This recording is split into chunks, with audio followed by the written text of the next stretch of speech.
We worked, and not just myself, but the entire team. I say we because there's 30 of us now. We all worked at Symantec, at Forcepoint. We worked at big cybersecurity companies. And we were the passionate ones, the one that went all out.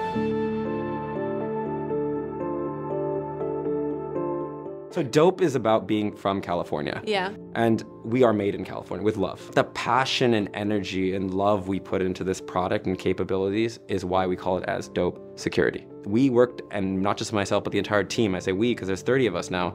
We all worked at Symantec, at Forcepoint. We worked at big cybersecurity companies. And we were the passionate ones, the one that went all out. Yeah.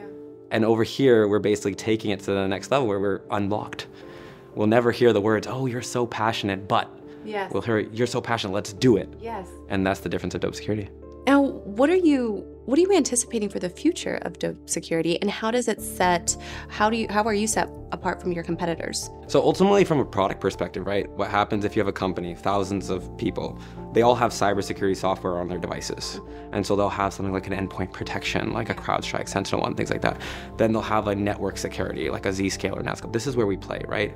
All the way these technologies work is they're like taking an airplane flight. But rather than you going from San Francisco to Los Angeles, you now have to stop over in New York for the security check. It's so weird, right? Why would you ever do that? Would you ever do that? No, but why would you? But that's the way it worked, is that there was a box in an office one day. All these other of our competitors, they took this box and put it in a data center. And then what we said is that, why is there that box? Just get rid of the box altogether. Yeah. And so that's why we call our technology Fly Direct. There is no stopover. The security check happens before you get into the airport. It's like a security check.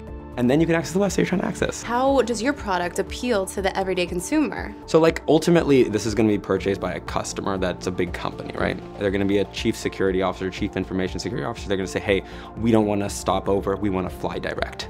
And we want a beautiful user experience that has amazing passion and energy put to it. That's why they buy us. That's why they want to use us. We try to make something a little different to cybersecurity, right? Like, I've been doing cybersecurity since I'm very, very young, right? So like Yeah, how did you break into it? Let's talk about that story. How did you break into it? Did you ever watch Harry Potter and the Sorcerer's Stone? Yeah. Yeah, so like, you know, there was a way you could download it before the movie came out in theaters. So my phrasing of how did you break into it was accurate. Very accurate. So there was like ways of doing piracy and things like that. Obviously piracy is a little bit of a, this is probably a bad term, but a gateway drug into other bad hacking things. Because you learn things and whatnot, and whether it's this or cable modem hacking or whatnot, I used to do a lot of credit card security. These were ways of me learning how to do things better. Well, on that note, thank you so much for joining me today. It was like incredible experience. Thank you so much for having me.